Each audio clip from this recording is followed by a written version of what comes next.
အခုအနေနဲ့တော့ဒီပထမဆုံးပြောမယ်ဆိုရင်တော့ communication skill ပိုင်းလို့ကိုထင်တယ်အခုတို့ finance team နေနဲ့ဒီ internet team နေနဲ့ရောဒီအခြား external team နေတော့အများနဲ့ဆက်ဆံရအတွက်ကြောင့်မလဲဒီ skill ပိုင်းမှာကိုတိတက်တာတိုးတက်လာတယ်လို့ကိုခံစားရတယ်ဒီနောက်ထပ်အနေနဲ့လဲဆိုရင်လည်းဒီ internship period ရှောက်လုံးမှာဒီ finance ပတ်သက်တဲ့ process တွေကို hands on experience ရရှိခဲ့ရပါတော့ဒီအတွက်ကြောင့်မို့ဒီလိုမျိုးဒီပတ်သက်တဲ့ဒီ finance ပတ်သက်တဲ့ process တွေကိုပို့ပြီးတော့ confidence ရှိလုပ်နိုင်ပြီလို့လည်းကိုထင်တယ် ဒီမှာအနေနဲ့ဆိုလို့ရှိရင်လည်းပေါ့နော်ဒီ partnership distribution department မှာ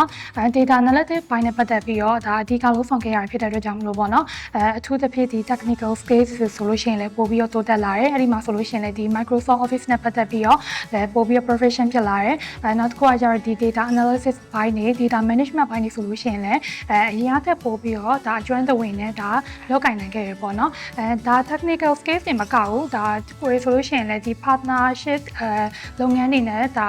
လောက်ကင်ရဖြစ်တဲ့အတွက်ကြောင့်မလို့ပေါ့နော်ဒီ soft skill ဘိုင်းမှာဆိုလို့ရှိရင်လည်းဒီ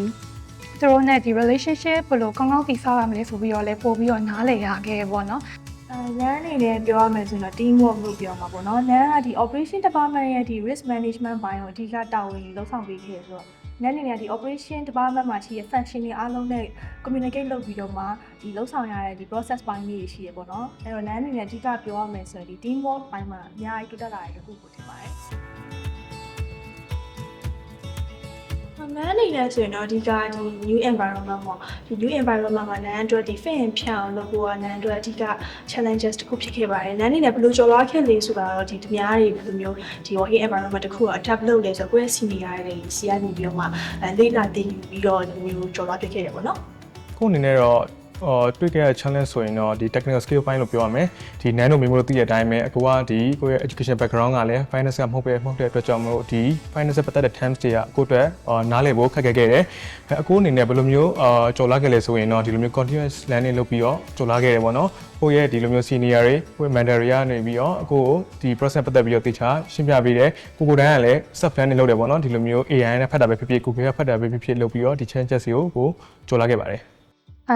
memo ဆိုလို့ရှိရင်လည်းပေါ့နော်ဒါ partnership distribution department ကဒါ sales department ပဲပေါ့နော်ကိုရိုင်းကဒါ sales ဝင်လို့ရတာမဟုတ်ပေမဲ့ဒါ non sales sales support အနေနဲ့ပေါ့နော်ဒီ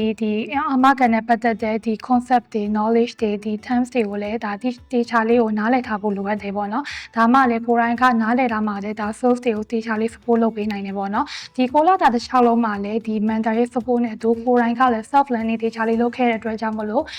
ဒီအခုဆိုလို့ရှိရင်ပေါ့နော်ဒီအာမခံလောကနဲ့ပတ်သက်တဲ့အကြောင်းအရာတွေပြီးဒီ knowledge နဲ့ပတ်သက်ပြီးတော့တေချာလေးကိုလေး improve ဖြစ်လာတယ်လို့ခံစားရပါတယ်